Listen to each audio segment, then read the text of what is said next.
This one is getting into IT contracting work, and this is purely focused on temp work, contracting work, short-term work, and temp agencies.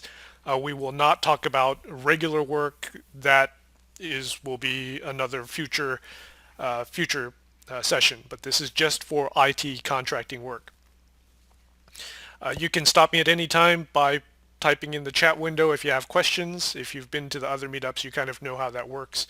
That chat window is in the right side of your screen, and you can type stuff in the bottom right-hand corner. And then if you have kind of like an off-topic question that's somewhat related, I'm going to save this section at the end for question and answer. So if I don't answer you right away, I'll just pop it down here and we'll eventually get to it. So this should last about an hour and a half, maybe to 2 hours. Yes, it's being recorded. It's in the FAQ. All of these are being recorded except the CCIE ones. So don't worry about that. So hour and a half to 2 hours. These are the sections. I'm going to introduce myself, talk about the different contracting jobs I've had and how I got them. That should be hopefully pretty interesting for you guys. Before we delve into what contracting work is, we have to talk about what full-time work is and the different things the company has to do to get a full-time employee. Then we'll get into the benefits of being an independent contractor. There we go. And then talk about some employee costs, types of contractor that you can be, temp, contract hire, permanent placement, all that good stuff. How to succeed as a contractor, career growth. Probably the question that most of you are interested in is how much does it pay? And it actually pays more than full-time work if you do it per hour. So I'll talk about that per hour basis. We'll talk about the different temp agencies that are out there. Then we'll also get into how does a temp agency get paid? How do they make their money? And then how to work with your account manager. Your account manager is the guy that you will be directly reporting to when you work for a temp agency. And then some myths and facts, and then I've got a couple resources here. In fact, let me paste this into your chat window so you could follow along with me. That's the hack pad. That goes to exactly what you see on your screen or on my screen. Okay, in the chat window, type in there if you're currently a contractor. If you're a contractor, type in that you're a contractor. If you're a full-time, like a regular employee, type in that you're just a regular employee. Okay, cool. So we have a couple contractors and most everyone else is full-time and I'm guessing maybe not employed. Who knows? So one of the things to think about is that you can easily switch from full-time to contract work. I did it several years ago. I'm very happy now as a contractor.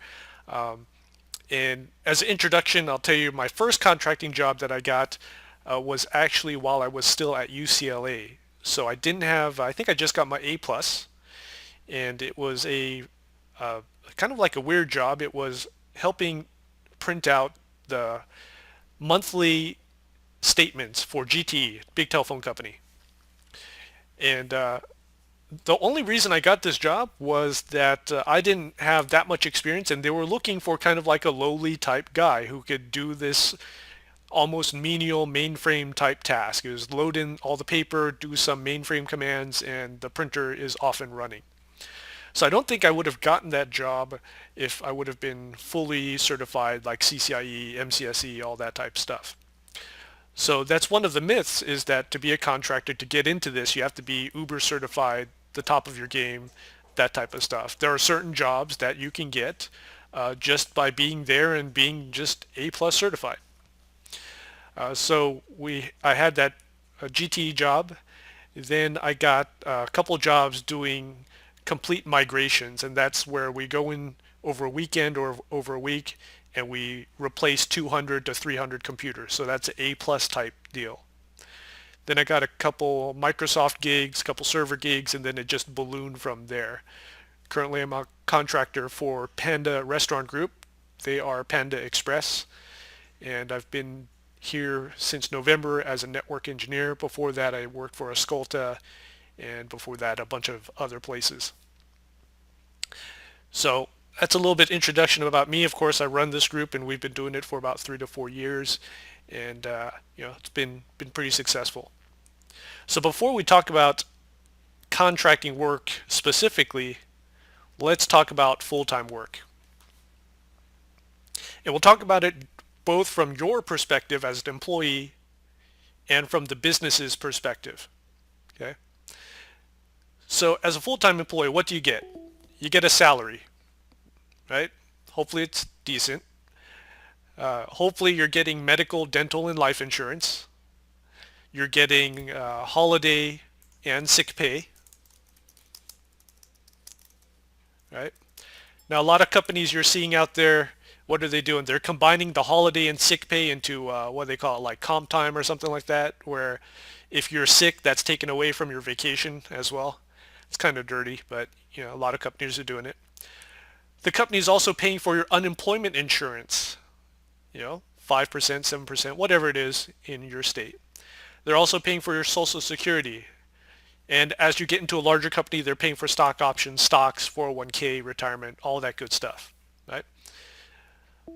So those benefits are 25 to 30% at least extra on top of your salary. So what we mean by that is if you make, as a full-time employee, let's say $30 an hour, let's make it 40. Let's say you got a good job. So let's say your salary is $40 an hour.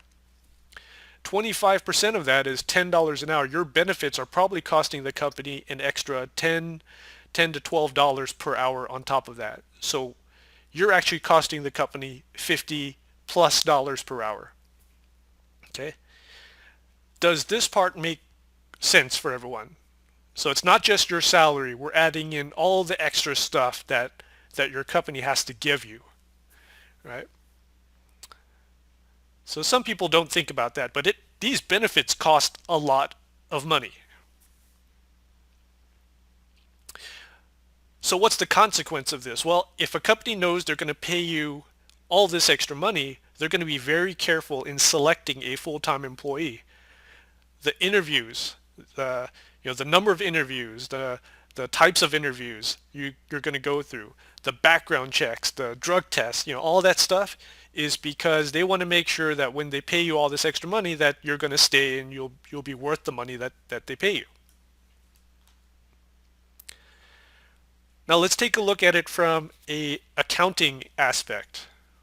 Your salary as an employee is counted as an expense for the business, which means they pay you the $40 an hour, it goes poof, it's gone.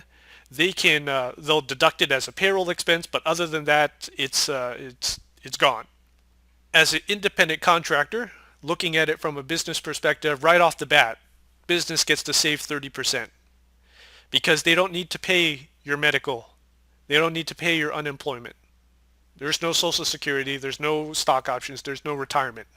None of that. Right? So right off the bat, they're saving a ton of money.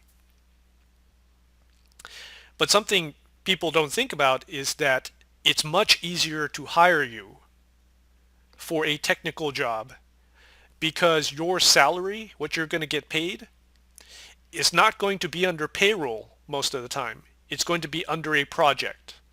So what I mean by this is this. How many of you work for, let's say, a company that makes at least a couple $1,000,000 a year? You don't have to tell me what company, but at least $1 million. Right, okay. So those companies, they have different departments, right? So if we look at a company structure, departments, we have HR, we have IT, we have accounting. What other department? Loss prevention, I guess. Yeah, loss prevention. Marketing, yes. That's where all the women are at. Marketing is definitely where you want to go to. Marketing, operations. Yeah, so we could keep on going, but Okay. So know that all of these departments have a department head, and every year this department head makes a budget. So let's say HR budget is 500,000, IT budget is 1 million. You get the picture, right? Okay. So those departments have a budget, and each department has payroll.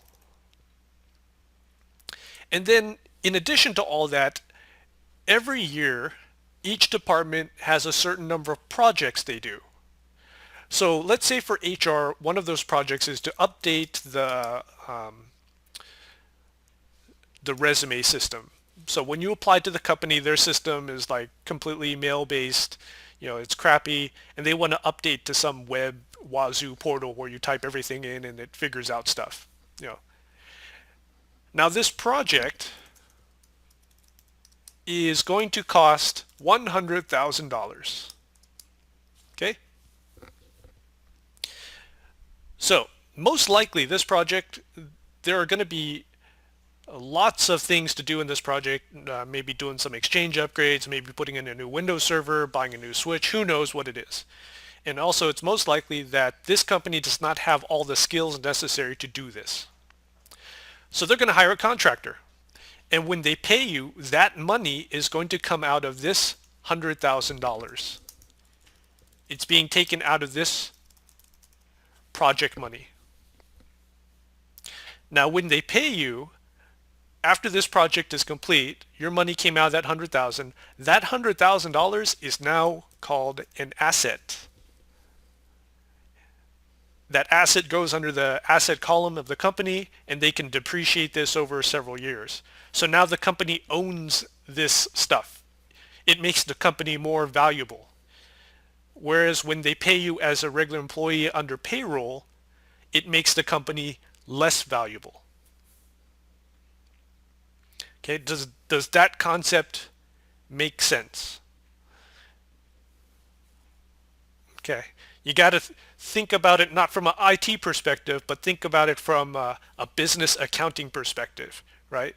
So if you did this contract for 3 months and you got $12,000 in salary, you charge them $12,000. Your $12,000 just didn't evaporate. Your $12,000 went into the asset column of that company. ROI, yeah, they're getting something back. Yeah. Whereas if you had been a regular Cisco networking engineer as an employee, the $12,000 that you would have been paid just went poof. It's an expense. It's done. Yeah, so it's yeah, asset versus liability. Correct. Correct.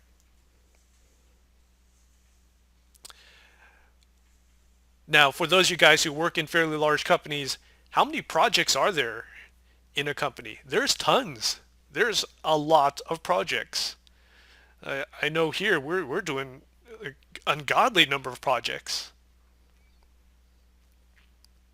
And each one of those projects has the capability to hire a contractor or multiple contractors. Okay? So when you look in the news and you say this company is not hiring, they're probably not hiring full time. But I bet you they're taking in contractors left and right because it's cheaper. Okay, so I mentioned that contractors get hired under a project budget. Company doesn't need to pay medical, unemployment, all that good stuff. But it's not all bad. It's not all bad. And yes, Chris has come up with something. Um, the whole firing and hiring thing, it works a little bit differently. So all of you, some of you may be thinking, well, as a full-time employee, I get all this. Why would I even do contracting work if I don't get this? Well, there's one biggie. The one biggie is freedom, because your company cannot dictate your hours. If you're an independent contractor, which means you work, let's say you come in, you track your hours, you do 7 hours, you get paid for 7 hours, and you leave. Right? That's it. Your company cannot dictate that you work 9 to 6. They can't say you must come in 9 to 6. And who knows why they can't tell a contractor to come in 9 to 6? Anyone know why? So one of the things about contractors is that the IRS has been cracking down lately on companies that they don't want to hire employees, but they'll hire you as an independent contractor because they don't want to pay all this stuff, right?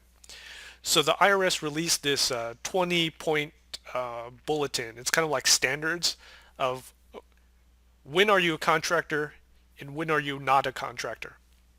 If a company tells you that you have to be there from 9 to 6, well, regular employees have to be there from 9 to 6. You're no different than an employee. You're just classified differently. So as soon as a company tries to dictate your hours, you can theoretically go to the EDD, the employment office, or you could file a lawsuit. You could do all types of bad things, not bad things, but you could say that, hey, I'm an employee, I deserve benefits.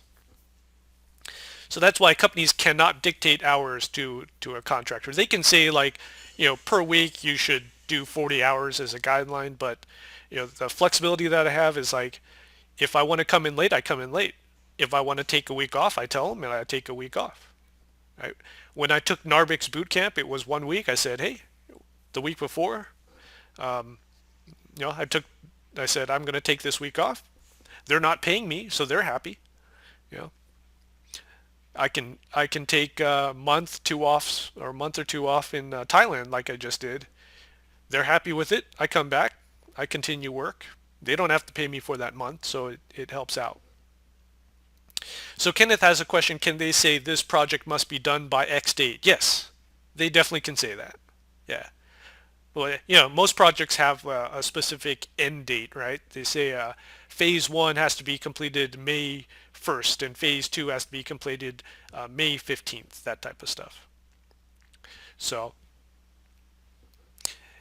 and as an independent contractor, another thing I like about being a contractor is that I can focus on tech stuff. I can focus on routers and not be bombarded with meetings or carrying the pager, getting into the office politics.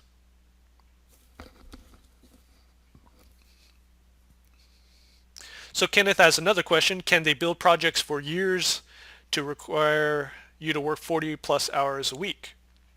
So like basically kind of like an indefinite project, like it just keeps going and going and going. Is that what you're asking? Yeah. So a lot of companies have a thing where, it's just a continuous project. Like one project's done. Yeah, it is sort of getting around that rule. And as a contractor, they really don't want you to work more than 40 hours. And I like it because when I'm done at the end of the day or when I hit the 40 hours, I'm gone.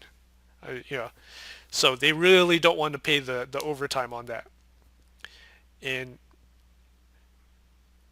as you get into IT, if you get into server admin or network admin, as a full-timer, you've probably been, I'm sure some of you in this room in attendance are carrying the Crackberry, or you're not the pager, but you know, what the phone that the company gives you and you have to be on call and stuff like that. That really sucks. That part sucks because you're not really off work. You're not really at work. You're kind of in between. You can't really go to Disneyland because you have to be on call, that type of stuff. And so I prefer just when I'm off, I'm off. And then I put in here some Bureau of Labor statistics for you guys to, if you just want a sense of how much it costs for your benefits and your Medicare and all that to an employer. So this is how much your employer is paying for all those benefits.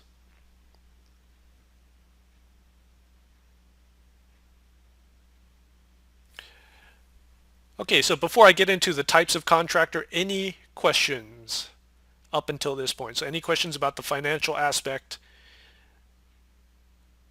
independent financial aspect, or the full-time work?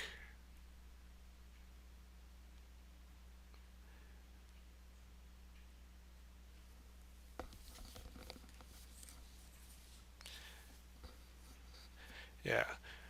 Thinking from the business perspective, that's going to help you a lot in the future as you get into the higher levels of IT. Because I know a lot of you guys in IT, you just want to work with routers or servers. Yeah, but eventually you're going to have to know how to talk money.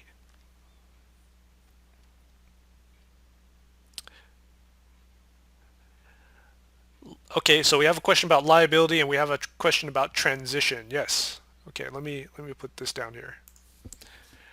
So transition from full-time to contractor for the same company. Yeah, that's a little sticky. And liability. Okay. Yeah, we could definitely talk about that. So I'll put your names by here so I can remember. Okay, we'll get to those.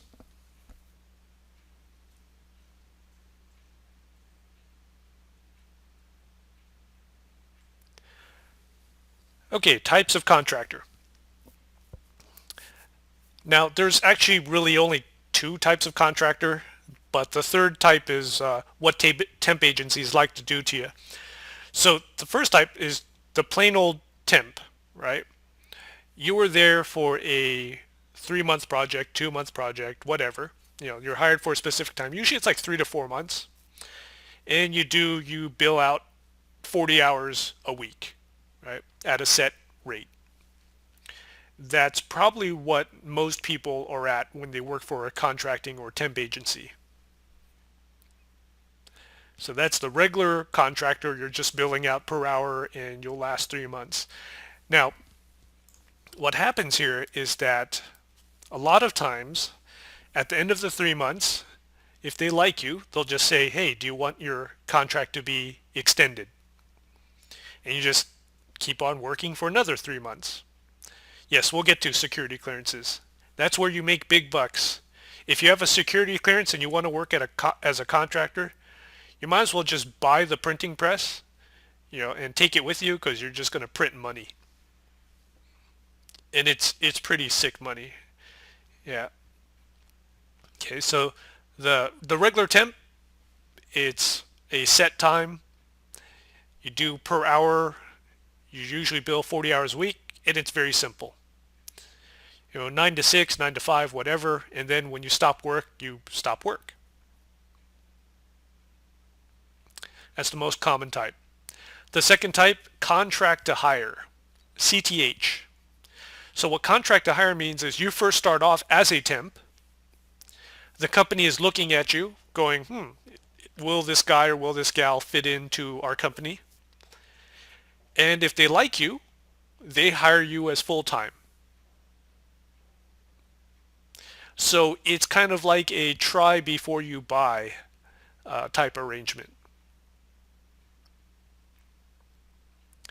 So they can hire you a lot faster as a contractor, and then you can consider the 3 months in between while you're working as a contractor. You can consider that as a 3 month interview.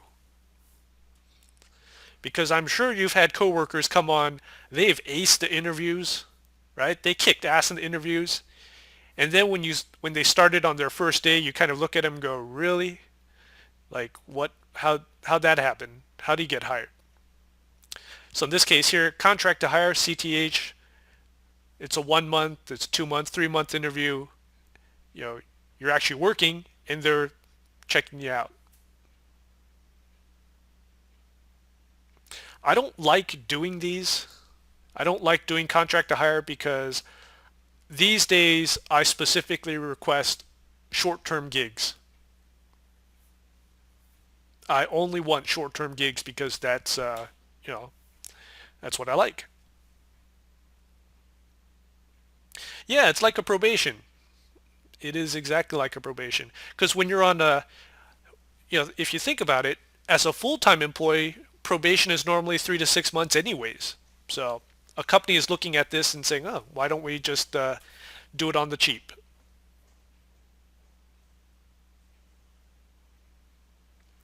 So Kenneth says he worked as a temp, ended up going for 2 years as a temp. That happens a lot. We have temps. I have known temps to have been working for the same place for up to 2 years, and there's a reason for this 2 year mark. The IRS looks at if you're a temp for a company for more than 2 years, then they start looking at that kind of funny. They say, well, why don't you hire him as a full-timer?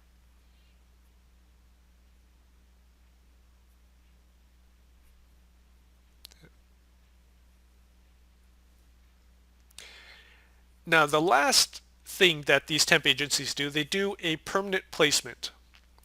So what this is usually for higher level positions,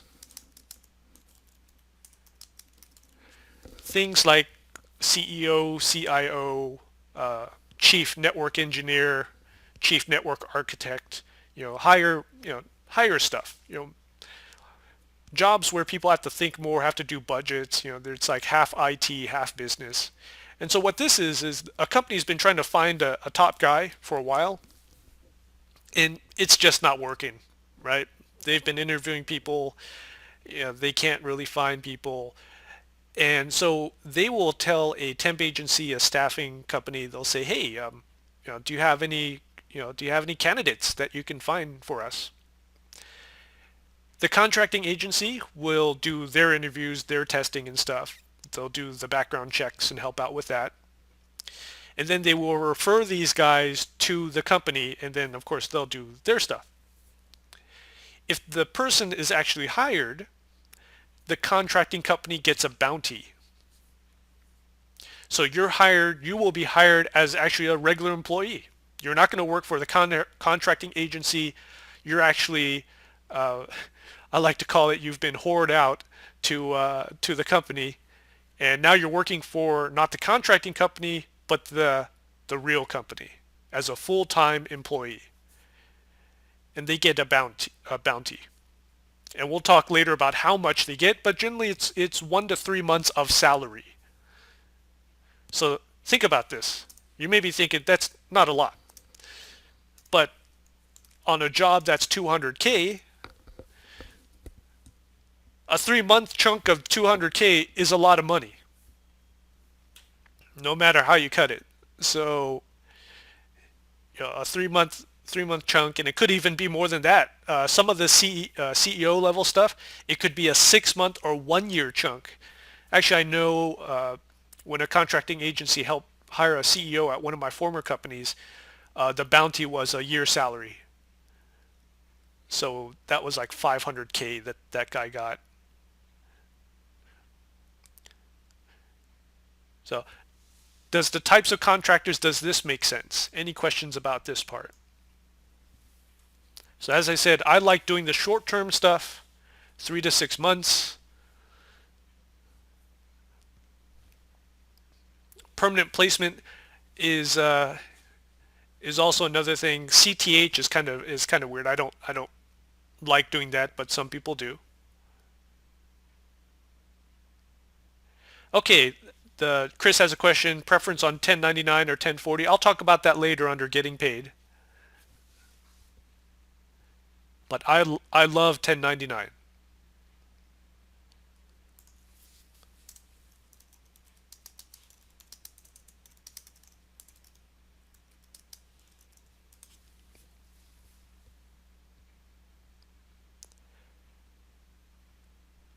Okay, before we get into career growth as a contractor, let me give you some perspective on what you get to do.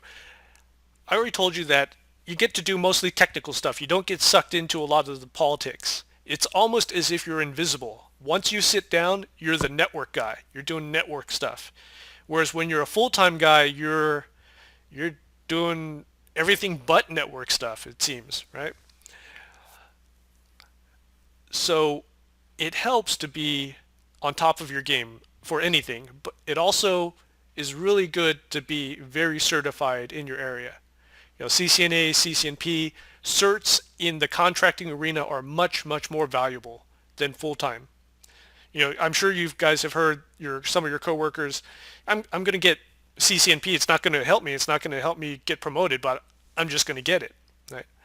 It's a lot different when you're a contractor, because contracting companies, temp agencies, they look for certifications because then it shows that they can pop you into a certain spot right away. Companies are looking for people that can hit the ground running. What's nice about working as a contractor, you can work in different areas. You can tell your recruiter, hey, I want to work in the movie industry. I want to work in the food service industry. I want to try and work for attorneys. I don't know why, but you could say I want to work for a law firm just to see what a law firm is like, right? And that helps you build perspective. So when you go to a company and you've worked several contracting jobs before at other places, and they want to do something, you can say, hey, I was at a contract a couple of months ago when we did this. We set the network like this, and you will gain a more varied skill set. You will be, as a contractor, if you do contracting network related jobs for 2 years, you're going to be a hell of a lot better than the guy who has stayed at the same company for 2 years. Almost guarantee it. Because you're going to different places, you're relearning a new network every 3 to 6 months. So I'm sure all of you, when you started your new jobs, your first month was basically like, holy crap, like, never seen this before. What's this? Everything's new. It's pretty cool, right? It's like, look at all this gear. Look at all these racks. I have to get used to this new IP address scheme. You know, I have to get used to this new network map. So me, I have to do that every 3 to 6 months, which I think is pretty cool.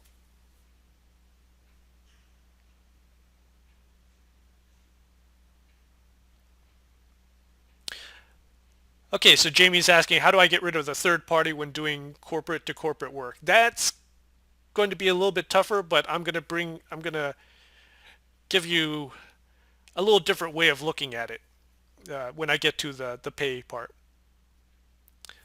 So let me put it down here.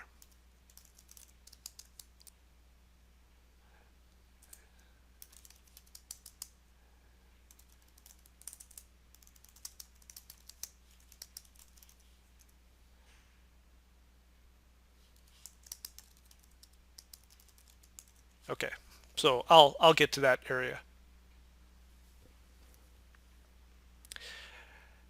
Now, one of the things is you can go the expert route or you can go the entry level route. Some temp agencies, they specialize in migrations where you don't necessarily need to be that good. They'll just have a job where over the weekend you have to rack a bunch of servers. Hey, that's cool. A plus certified, network plus certified, CCNA, that's good. Probably don't want to have a CCNP do that. This is just overkill. But if you need money, then you do it. You could go the expert route where they only give you like the juicy jobs, the $75 an hour jobs. So it's up to you. But generally, the more skill set you have, the better. I had a couple of jobs way back when it was data entry. I just, I need some money for the week, and then I did data entry. It sucked, but I just put on my headset. Back then it wasn't the iPod. Back then was the Creative Labs Nomad, if anyone remembers that. Yeah, that was actually a pretty decent product, but I don't. Okay, any questions about the career growth path as a contractor? Basically, the more stuff you know, the more skills, the more certs you have, it's going to make you a hell of a lot more valuable as a contractor because they can fit you into different places.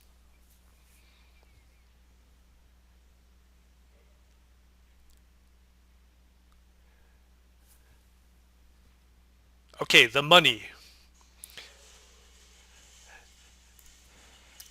The section that everyone is interested in. Show me the money. So as a contractor, you're going to be paid per hour, obviously. And how does it compare to the salary guys?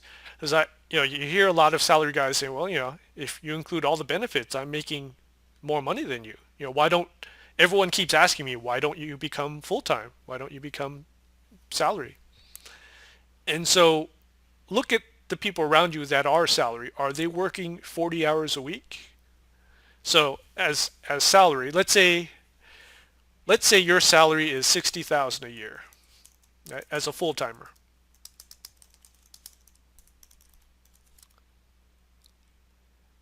Of course, this kind of assumes a 40-hour week, but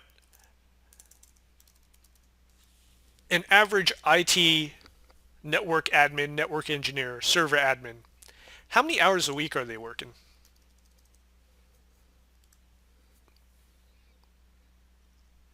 50, 50, 60. Yeah. So let's say 50-60, right? So if you divide it up, that salary's not looking that great anymore. Include the part where can you take your vacation at any time? Can I, you're supposed to get 2 to 3 weeks vacation, right? But that doesn't matter if you can't take it. If you have projects to do, if you're on call, right? Also, it becomes kind of like handcuffs. You get you get attached to those benefits and you can't leave. So I'm sure none of you have had this happen, but have you been in a job where it pays pretty good and you're getting pretty good benefits, but it sucks? Like you hate the actual job, but because of the salary and the benefits and your family, you're paying for the healthcare, you can't leave. That is a horrible position to be in. Being in a place just for the money is horrible. Right? You're just basically there collecting a paycheck. So salary wise, if you're working 50, 60 hours a week, guess what? I think the contractor's making more money than you per hour. You know, if the contractor's smart, if he's actually saving money for retirement, he's putting the stuff and he's got a good accountant and all that stuff. So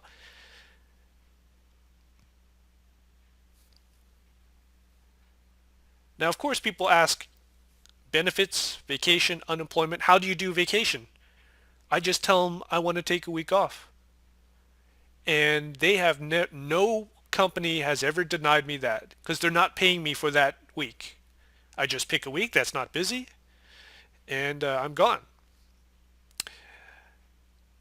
Another thing is sometimes I time my vacations for when the contract ends. If it's a 3 month contract, buy your plane ticket for the week after your contract ends. So plan it out 3 months in advance. Benefits, the healthcare stuff. Well, guess what? Obama helped you out quite a bit there. Whether or not you like Obama, he helped you out. So you have to buy health insurance anyways after January 1st. So you're on a level playing field pretty much. You have to pay for it, but hopefully it starts off fairly low. Some of the temp agencies even help you with the health insurance. You get the health insurance through the temp agency. So you have to budget for that. You know. Unemployment, as an independent contractor, you don't get unemployment. So once you stop, you stop. You're not going to get an unemployment check. So that's kind of scary for some people. But what I do to stop that, or not to stop it, but to prepare for it, it's very simple. Every time I deposit my paycheck or deposit my check, I rip out $500 from the ATM. So every 2 weeks, pop in the check to Charles Schwab. I mail it. They deposit it. Then I run to the ATM and I rip out 500. I keep it in the trunk of my car. No, I keep it somewhere safe. Next to a Glock 19. No, actually, yeah. Okay, so so what does this do? Well, think about it. 3 months, I will get probably 6 or 7 paychecks. I'm ripping out $500 per paycheck. So at the end of that period, I have about 3,500, maybe $4,000, and that's kind of like my vacation money. And it helps me out if I ever have like weird expenses or unemployment or anything like that.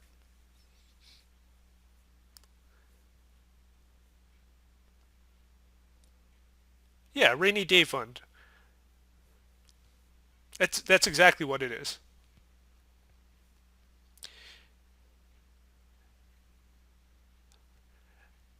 Okay, so Chris had a question. Is there, what are the benefits of pros and cons versus 1099 versus 1040. Okay. How many of you do 1040 easy? Like TurboTax 1040 easy, you're done in like 15 minutes. Anyone do that? Yeah. It's the simple way, right? It's like no brainer, just take my money, rape me, Uncle Sam. Okay. So the 1040, it's easy. It seems better because what's happening is per paycheck, the company is taking out the taxes. They're doing the withholding. And so at the end of the year, if things work right, you get a refund, right? $1,000, $2,000, whatever it is. So you think it's awesome because you're getting money, you're getting free money at the end of the year, but all it is you're getting your money back. So you've just loaned the government money and for 1 year interest free, and you're getting that money back. But it's easy. So some people don't want to think. They don't want to do expenses. They don't want to use an accountant. They don't want to do any of this planning. They don't want to do the rainy day fund. If that's the case, then contracting work is not for you because you have to plan stuff out months in advance. Do you still have to pay Social Security, Medicare? Yes. Yes, you do. You also have to pay self-employment tax. But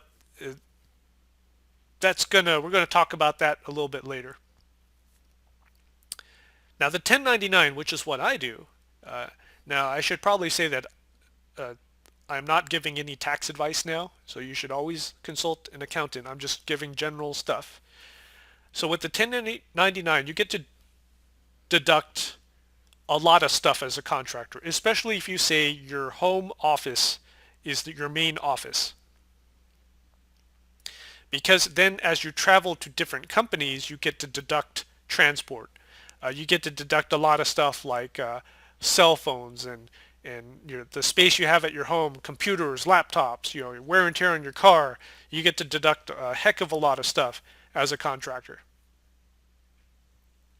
So that definitely helps a lot in the tax consequences. Right? So it is more work. It's definitely more work.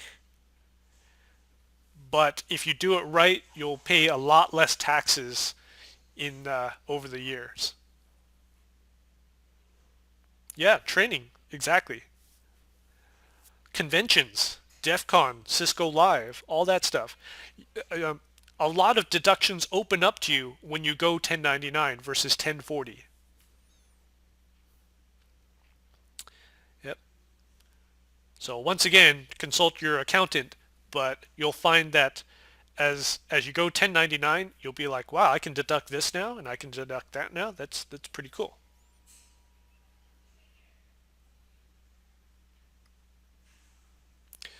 So Kenneth had a question. Do you still have to give 2 weeks notice when you leave? It's nice.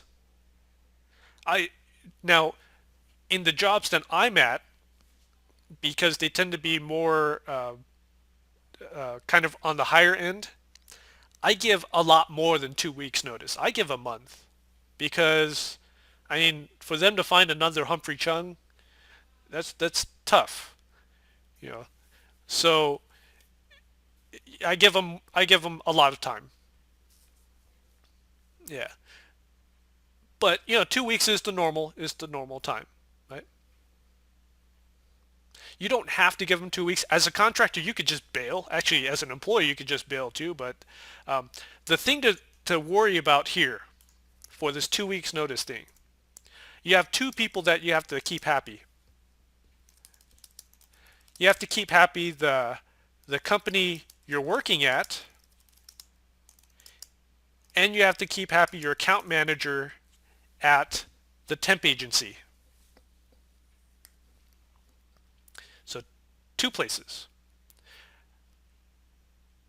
I would not, as the first person to talk to, I would not go to the company that you're working at. I would go to your account manager first and tell them, hey, I'd like to leave, for in 2 weeks, and they will be the go-between you and the company. Okay. Because you don't want a situation where you go to work and you tell the boss at work, and then he calls the account manager and your account manager is in the dark. He's like, what? He didn't tell me. Yeah, yeah, WTF? So guess what's going to happen? That account manager will never hire you again because you've just destroyed that relationship. You want to keep your account manager happy. Think of your account manager as your pimp. I don't know how else to describe it. He's your pimp. Now that gets us into Jamie's question, getting rid of the third party. How do you get rid of your pimp? That actually worked out very well. So your temp agency is getting a cut of your pay, right? Now you're not paying anything out of your paycheck. What's happening is the temp agency is charging, let's say, $30 an hour, 30, and you're getting, let's say, $20 an hour, right? So the temp agency is making 10 bucks an hour off of you, or 30% or 25%. There's a certain percentage. It's different for different companies. And generally you will not know what that cut is. But if you have a brain, you can kind of figure it out. The contract that the temp agency signs with the company almost always has a clause that says if you become full-time, they have to pay a bounty. They have to pay a penalty, kind of like a buyout clause type thing. So the buyout clause will generally say if they hire you, they have to pay 1 to 3 months salary or $10,000 or $5,000 or something like that.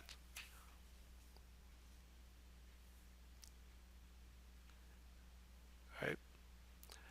So if a company likes you, they pay the buyout clause, you're full time. Right? But generally getting rid of the third party, you don't want that third party to find out. I've seen people do that, but you know, you want to make it amicable. Like if you don't want to work with that temp agency ever again, hey, by all means do it. But theoretically, they could go after not only you but also the company itself. And also keep in mind, account managers talk to account managers at other temp agencies. They go to the same meetup. They have like their own meetup group. You know, so you'd be surprised. Like accountants have their meetup group and HR has their meetup group. Temp agency folks, they've got their own group and they talk. So you don't want to get a reputation as the guy who just completely burns bridges everywhere because it spreads all around.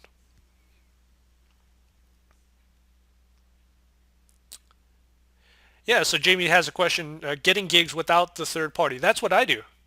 I don't Now I don't use a third party anymore. I do what's called a direct contract. I probably should have changed this. Direct contract.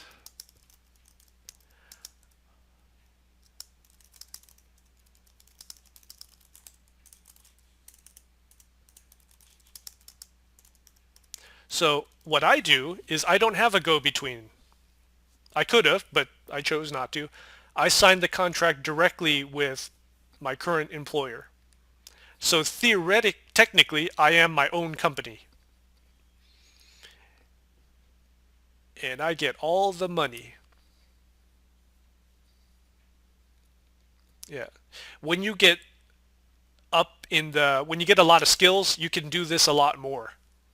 Especially like the CCIE guys, a lot of them are direct contract. So that's how I cut the middleman out. If you're just starting off, kind of difficult.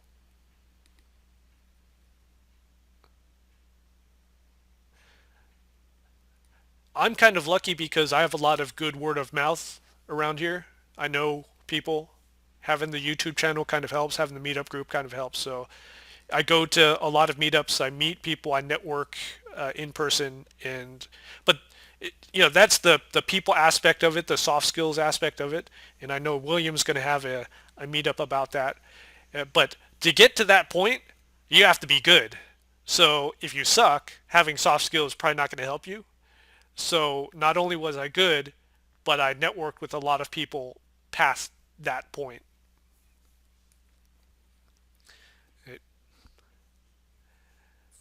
But yeah, now there's been a couple times when I've interviewed for a company as full time, and I said, you know what, I like this job so far. What you're telling me is good. We kind of fit. Like, you know, the requirements you're asking, I can do that. But I don't necessarily want to work as full time. Would you be interested in taking me as contract? They love that shit because they're getting you for cheap. Right?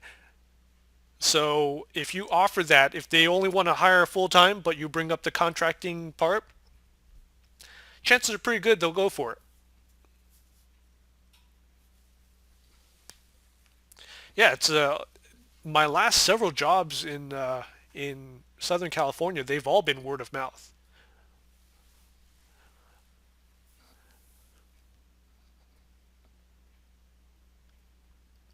Okay, so Chris has a question. What about potential employer contractor wants to know your salary history, gaps between jobs, any advice? Okay, so that's a good question. Salary history, you tell them what you made. You know, whatever you say on this project I made this much. You know, you could say that. Gaps between jobs. I've never had a problem with gaps between jobs. I could say like what you could say is studying for CCIE or whatever, but you know, now now in my case, my gaps between jobs have been Libya. You know, I've had pretty interesting gaps between my jobs. So it's I don't think that's a problem anymore. To be honest.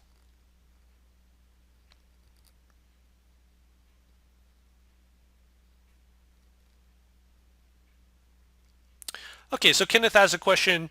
This kind of goes with the word of mouth thing. What if you went to another city? What would you do? So, yeah, I would start with Craigslist. I would go Dice. I would talk to people. I would, if I'm going to another city. So let's say I was going to New York. Okay, I don't know that many people in New York, but what I would do is I would join meetup groups. I would start knowing people. I would start talking to people. I would do the sneaky way. I would find out where the Cisco headquarters is, find the nearest Starbucks and hang out there. Look for people, talk to like everyone coming in because they're probably working for Cisco.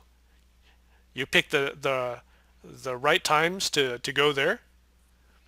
It's all about networking and finding people. That would actually be a fun, almost like a documentary. Just find a ass backwards town and see how fast you can get an IT job.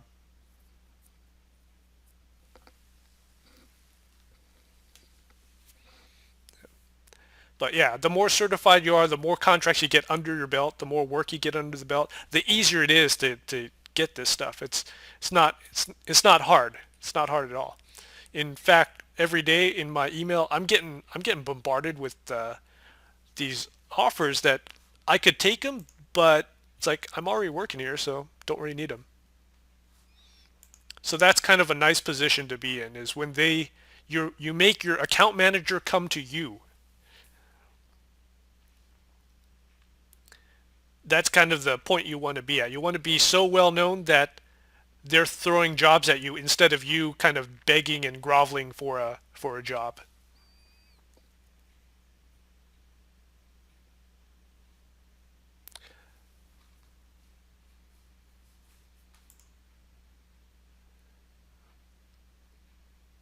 Okay, I think we got past this pay stuff. How much does it pay? Any more questions about the pay stuff?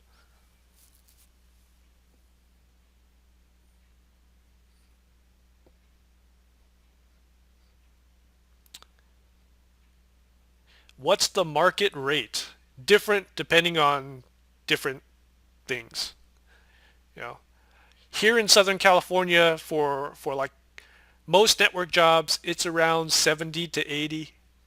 Kind of in that area. As you get into the more senior level stuff, you're going to get close to 100. If you start doing like CISP and PCI work, it's getting close to 100. Yeah. The easy, I like going to Glassdoor. I think it's Glassdoor where you could see the different pay. But if you're in the area long enough, just by asking different people, you'll get a sense of what the market rate is. And Jamie made a good point. Yeah, when you have a job, they want you. When you don't have a job, they don't want you. So what I do, so this is kind of messed up. Maybe I shouldn't be recording this, but I'm always going to interviews. Like, even if I'm employed, even if I'm working, I go on Craigslist and I find companies that are hiring for IT people, and I apply for them just like normal, just as if I actually wanted a job there. And I go to the interview, and then I just say, oh, okay, well, something else came up. Not gonna take it. And that gets you used to going to interviews, and because every 3 to 6 months I do them anyways, so that's why interviews aren't too much of a problem. And who knows, you'll go in an interview, maybe the job is badass, and maybe the benefits are cool and much better than your job. Extra bonus.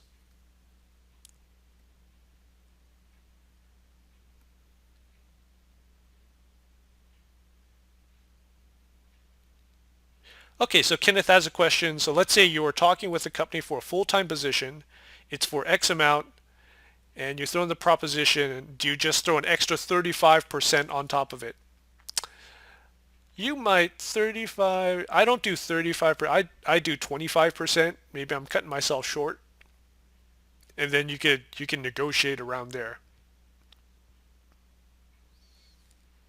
But it kind of depends on how much I like the company. If I have a bad feeling about the company, and they're still offering me a position, I just for grins I'll tack on 50% on top of that and see if they grab it. And if they do, well, hey, that's never happened though. But that's what I call my kill rate. You just make it so astronomical that you actually don't want them to take it. But if they do, well,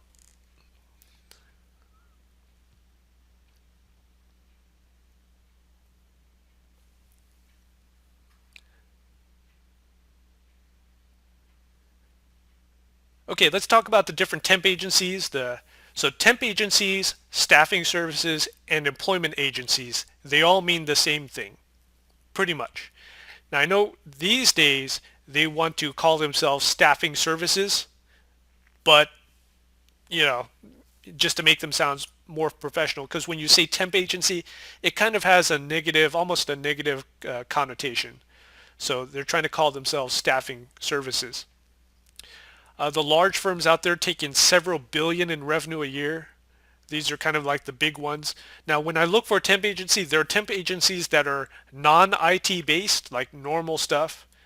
Adecco kind of tends to be more normal stuff, although they do have a technical division. Manpower does a lot of stuff. They have a decent sized IT division, but that's not their focus. There's Randstad. RHI is kind of like the big behemoth. Tech Systems is very large. So those are the large firms. The large firms have a lot more testing. So I know when I did stuff for RHI, they made me take a billion tests. It was kind of like a mini Pearson VUE. I was taking tests all day. And it was kind of weird. They said, hey, do you know any Novell? I was like, I touched it before. I did a couple things. And they're like, oh, take this Novell test. And they just want to see how high you score. Do you know anything about Oracle? It's like, I did an Oracle class. Oh, take this Oracle test. Like, oh, crap. So yeah, I was there. I was there for a day, a full day, and then I came back to do some more stuff. So yeah, the large firms, a lot more testing. And hold on for a second. Why is this guy beeping me?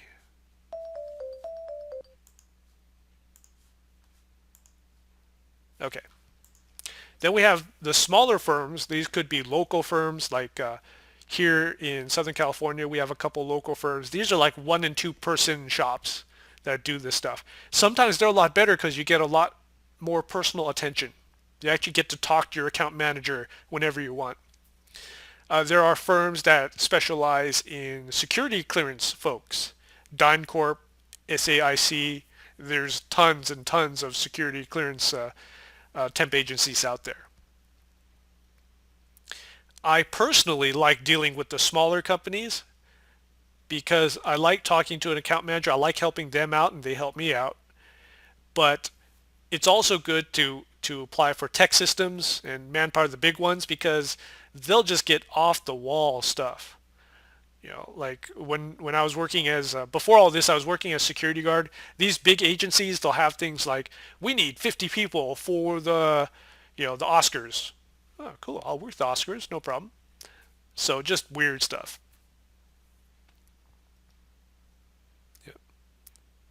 So let's see. Kenneth has another question. What about currently working full time and moving to contractor position? The IRS does not like that. Companies really, really don't like that. Going from full-time to contractor or full-time to part-time, that's like a big red flag. You might as well just like stand on the roof of the company and shoot a red flare until the IRS come get me. They don't like that. The boss may go for it, but as soon as he talks to the accountant will say, heck no with that. Now, where this is different is in the military. You'll hear lots of stories in the military where a guy is, a specialist doing network stuff. He'll retire or he'll quit, and he'll come back as a contractor making 150K, sitting back in the same seat doing the exact same thing. That's where that happens, where you go from full-time to contractor. But in a normal business, they generally don't like doing that. And it's more of a IRS auditing, EDD, employment department thing.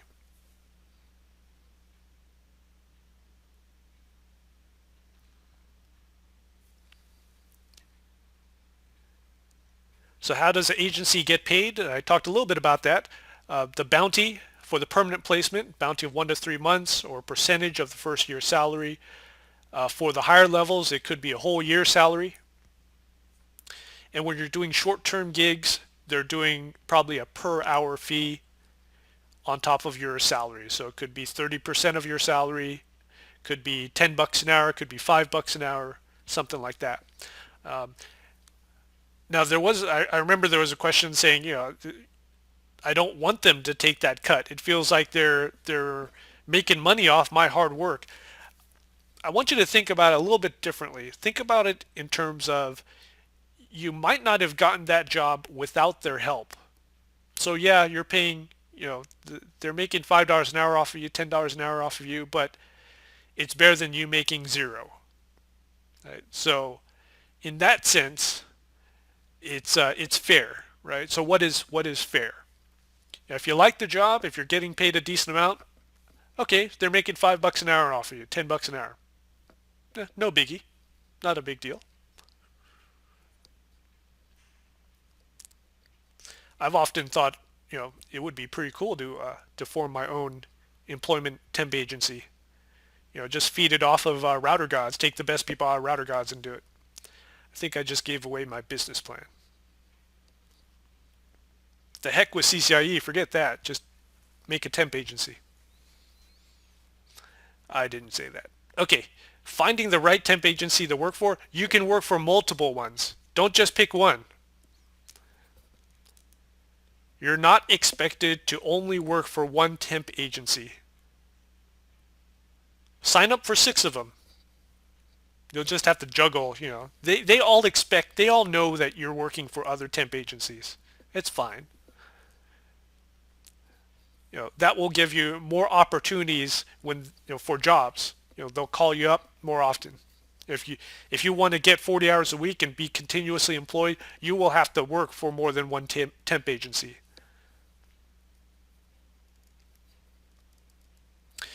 So Chris has a good question. How come a lot of these agencies on the East Coast have jobs on the West Coast and vice versa? Okay, this is something I didn't put in this outline, but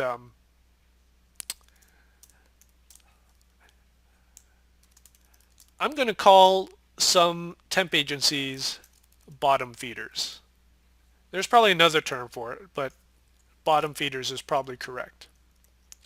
So most of the good temp agencies, there will be a company that says, hey, I need this person, please find them for me. So there's an actual job versus a company that advertises in the paper, says, hey, we need a network engineer. Now, these bottom feeders, what they do is they don't actually talk to that company. They will just grab a whole bunch of resumes and just shotgun them out to the company advertising in Craigslist or the newspaper. And if they hire you, they make the money off of you right there. All they did is forward your resume or forward your information to that particular company. They didn't have the contract before. They're just shotgunning stuff to them just in case that if they hire you, they get money. Right? So what's happening here is that the East Coast guys, when they wake up, so think about when you're on the East Coast, you wake up, you get to work at 9 a.m. 9 a.m. is 6 a.m. on the West Coast, right? So you're seeing, if you go on Craigslist, you're seeing companies put up their Craigslist ads as they come up. You're getting like the jump on everyone else. You're already awake. You're already firing on all cylinders. So you're able to pretend that you have this job available. You say, hey, I got this job on the West Coast. You don't actually have it yet, but you say you do, and you want to collect. You're just collecting resumes. You're going to shoot them off there. And some of these companies, they do actually have a job, and there are people that want to change regions. New York has a certain climate. Maybe you want to try Southern California. Maybe you want to do sunny Huntington Beach. And California folks, what's happening now is a lot of them want to go to Arizona, Nevada, maybe not Nevada so much. That's kind of lost its luster, but there's a ton of Californians going to Texas. A whole mess of us going to Texas. And that's because the tax situation and the growth in the Houston area. And then a lot of the bigger agencies like Adecco and RHI, they have stuff all around the country. Now here's the problem with that, getting stuff in different areas. It gets us into account managers. The account manager is the main person you talk to at the temp agency. He's kind of not really your boss. I guess you can kind of consider him your boss. But what he does is he manages the accounts, which are the different companies that have the agreements with the temp agency. You have to keep him happy. And generally this account manager is working a certain region, Southern California, New York, New Jersey, that type of stuff. So if you're a good contractor, you've been making money for that guy, he's happy with you, he's not going to want to let you go to another account manager who's handling stuff on the East Coast or West Coast on the different coast. Does this part make sense? It's kind of like you're working with one department head, you're making your director, your direct supervisor happy, and now you're going to tell him, hey, I want to work for a different part of the company. So that's one way to think about it. It can be done, but it's not as easy as you think.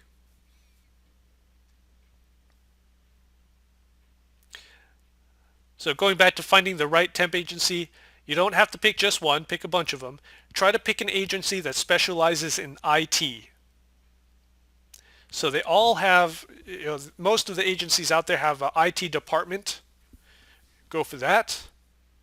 And they'll also have different departments and different account managers that work different fields, such as movie industry, film industry, electronics, restaurants, food service, hotels, financial, law firms.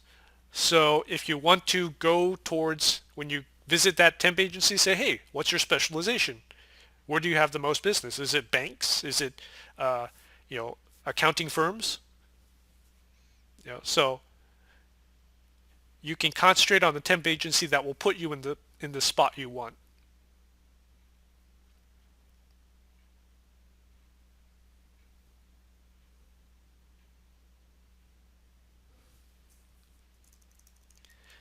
Okay, working with your account manager, main thing, keep them happy.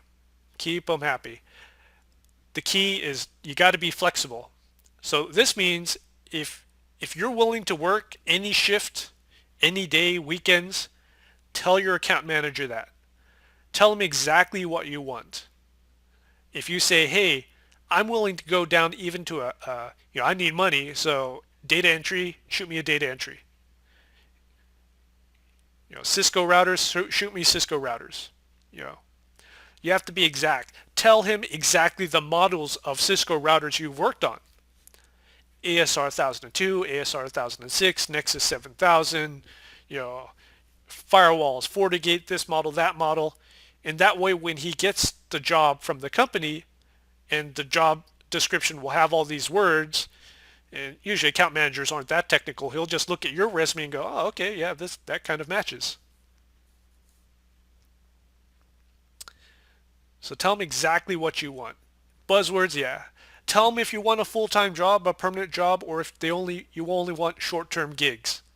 They will love you if you only want short-term gigs because they will make money off of you forever. If you say, "Hey, I want to work I can do 1 week gigs, 1 day gigs." They have 1 day gigs. Just a one-off 1 day do some weird stuff. If you're willing to do that, they will absolutely love you.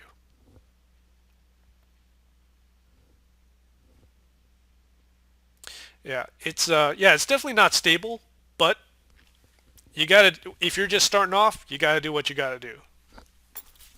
That's why you go with many different temp agencies at the same time. And then be honest if you want to get into a different field or if you want to avoid a field. Like I don't want to work at a law firm. Tell him that. Say, "Hey, no law firms for me."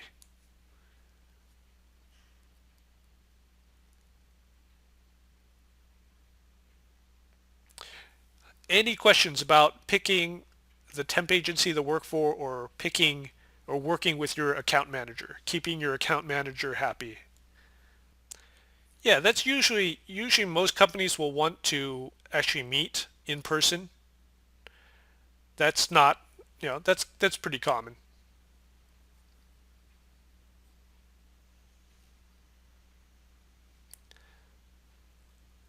Okay, myths and facts. I talked about one of them already. Is that the myth is you need to be Uber certified to get steady work.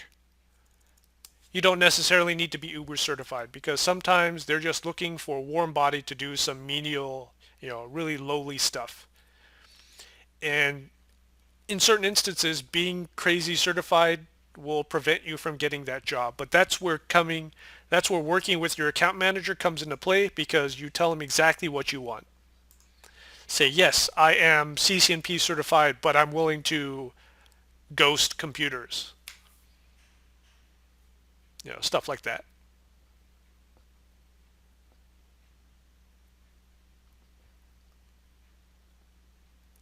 Another myth that we talked about before is, you know, you're not going to make as much. You're going to make probably more per hour, and you're going to have a better life, guaranteed. Now, I will preface that by saying, if you have a family with kids, you probably want to think a little bit more about moving from full-time to contracting work because you have your kids to think about and the healthcare is a significant deal. So I know if you have more than one kid, you're probably getting killed on the healthcare if you decide to pay it yourself, right?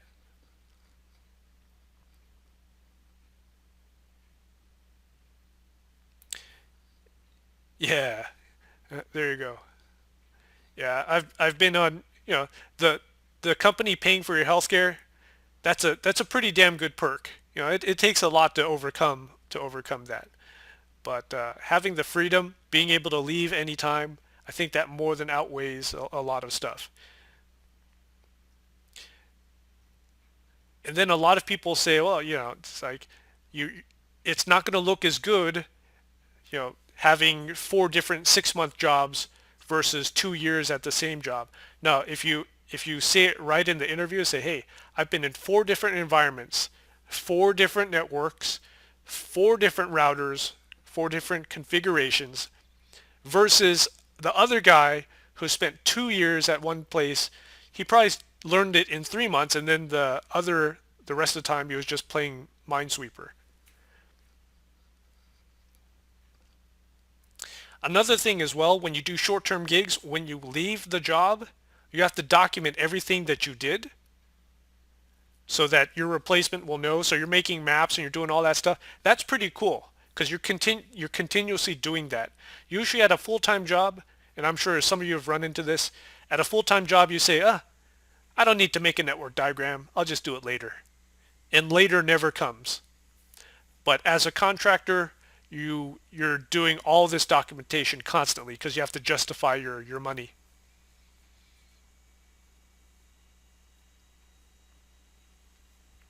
Well, one of the things for documentation, HackPad, you're seeing that right now. I love HackPad because it's very easy to make big documents. Visio is one.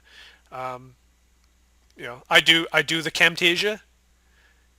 I just fire up Camtasia like I'm doing now, hit record, just talk into it, and that's like my Superman Fortress of Solitude, those crystals that he popped in there and his father comes up. That's the way I look at it. It's like, dude, this is awesome documentation. You know.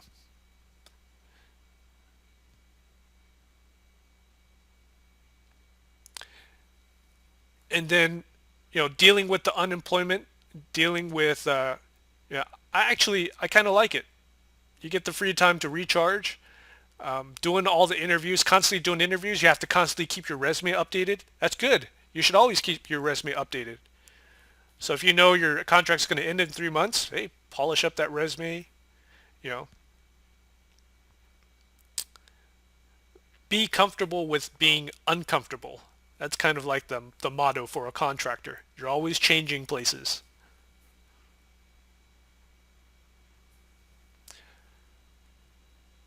All right, let's see. Question and answer session. Before we open it up, let's see. I think I answered transition from full-time to contractor in the same company. Yeah, that was Kenneth's question. Yeah, they don't like to do that. In terms of liability, yeah. So Chris had that question, liability. Yeah, you probably should get at least some basic liability insurance. Definitely.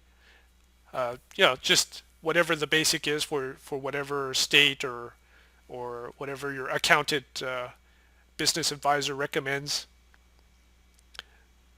You could even go self-insured. Just keep a stash of money somewhere, a slush fund. But usually you'll be okay.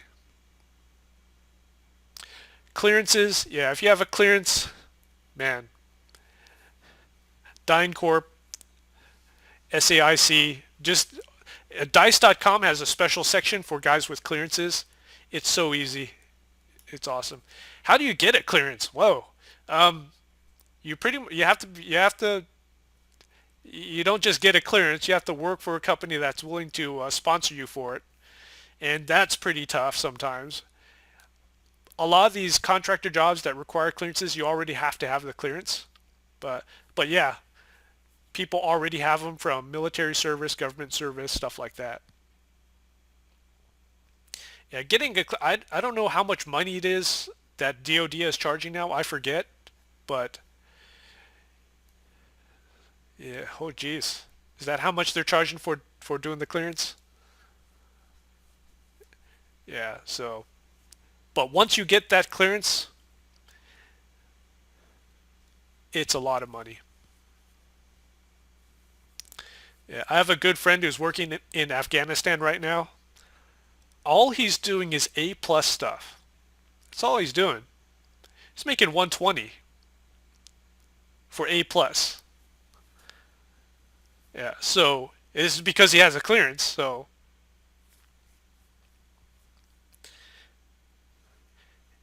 yeah, you can imagine what the network guys are making, and that's all contracting jobs. Those jobs tend to be very nice because it's every 3 months or 4 months they make you leave the country. They pay for all of that. So when I was in Thailand, I met a lot of uh, it's not called Blackwater anymore, but whatever they're called now. But I would meet the guys from the former Blackwater. They're like, yeah, we have our mandatory 2 weeks, and they pay for the plane ticket, and we're making this much. And I was like, that's pretty cool. It's pretty cool. Is he armed? He is not armed.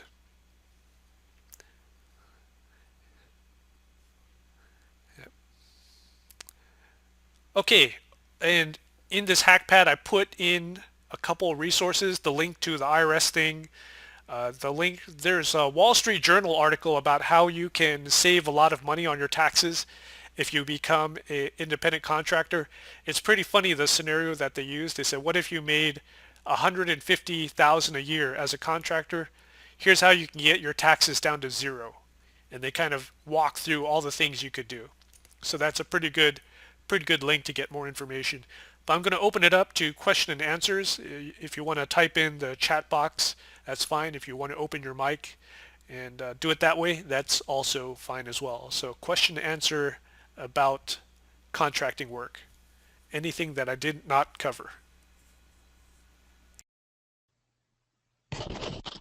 Hey Humphrey, can you hear me? This is Chris. Yeah, I can hear you. Yeah, some of these contracts, don't they have resources online where you can study to help you get certs or learn something else? Yes, good question. So a lot of these big contracting firms, when I work for RHI, when you become a contractor for them, you have a learning portal.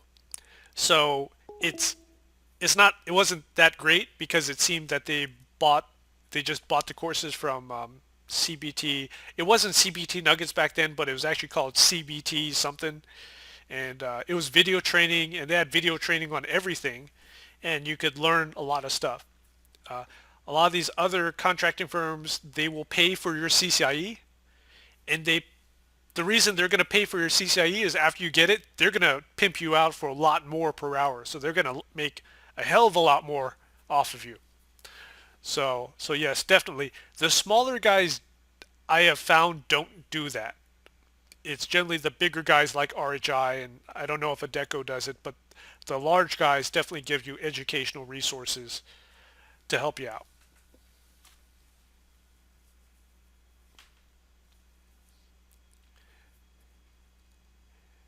Any other questions? Yeah, contracting, I highly recommend it. It's a big part of my lifestyle. That's how I'm able to go overseas for months and months at a time, and it gives me a lot of flexibility, and it's pretty cool. Even if you come into a contract that sucks, you know that in 3 months you're going to be in Thailand. No better, no better way to live than that. And also some of these contract jobs or the jobs in general, sometimes you see them every single week listed. Do you think they have a high turnover or just a phony thing or? Okay, so if you see this is not just for contract jobs. This is for anything. If you see a job that's been listed for a long time, two things are happening. One of two things are happening. Either they can't fill it, and this is happening usually if it's like a highly certified, like head of security, CISSP, must do brocade, must do firewalls, FortiGate, must have all this stuff. They're probably interviewing a lot of people and they're just not finding them. It could also be that this temp agency has put this generic listing there just to get resumes. So they're getting resumes on all the guys that have CCNP, and then they're just shotgunning them out to other people. I'll give you a good example here. They've been trying to hire a network engineer for 3 years, and it's been taking 3 years because they get people in here and they ask them, okay, tell me about the OSI layers, and then they say they crash and burn, or you have one person that says, oh, the OSI layer, that's not important, doesn't matter, don't need to tell you that. You have people that say, I know Exchange. Oh, tell me about Exchange replication or whatever. And they can't answer it. It was like, I thought you said you knew Exchange, right? So you get a lot of that crap here where You have to like get 100 resumes and you interview 20 people and maybe one of them's good. And then because it took so long, he gets hired out, right? So you wanted to hire him, but now he works for another company. And this is what happens when the economy picks back up is people can move around a lot more. So it gets really, really tough. And that's why you use a contracting firm is the company goes, well, crap, I need some help. So yeah, you guys may not think this, but to hire good people is a very, very tough proposition sometimes. Now, a lucky thing about contracting work is they look less at um, the people skills. So when you're being hired as a full time, it's tech skills plus they have to like you. You have to fit in because you're going to be there forever. As a contractor, as long as you're technically good, they can overlook a lot of the other stuff because you're only going to be there for a month or 2 months or a day, right? So it's kind of a different dynamic, different things that they're looking for. But definitely certain jobs just require a lot of looking around to find the right candidate.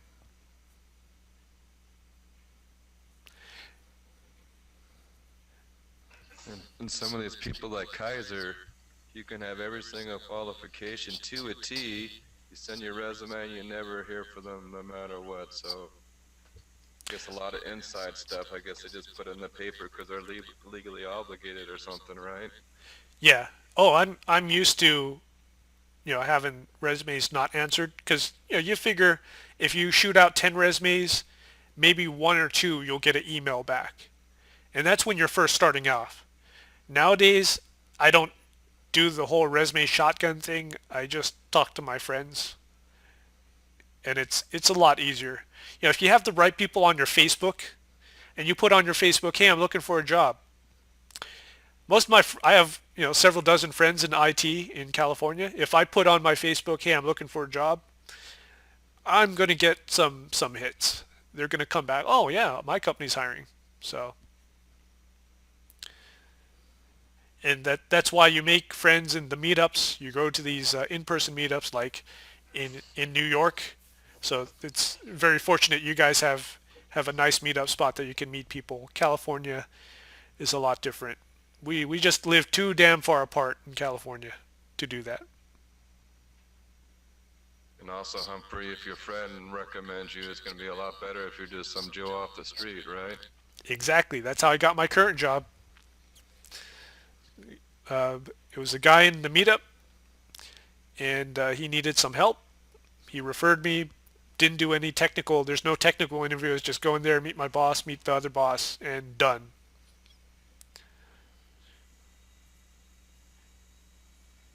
So I've had several jobs like that where I've been referred, and it's pretty cool. Well, one thing that sucks is I always go into interview expecting them to ask me routing questions and subnetting questions, and I actually want to go on a router and show you how fast I can type and stuff like that. I bring a console cable and an Ethernet cable, and they never ask. So I get kind of bummed out. But I guess in a way that's cool because they're like, yeah, we know you're good. We watch your YouTube video. So everyone should have a YouTube channel. Everyone. And when you get good, do a screen capture of you configuring some stuff. And then when you go apply for these contracting companies, throw them that link so they can watch you. Every job that you work at, whenever you work next to gear, a Cisco, FortiGate, whatever, take a picture. Take a picture of you working next to the gear. That way when they ask, hey, what do you know about ASR 1002? It's like, here's me standing right next to it. I'm configuring it. That type of stuff.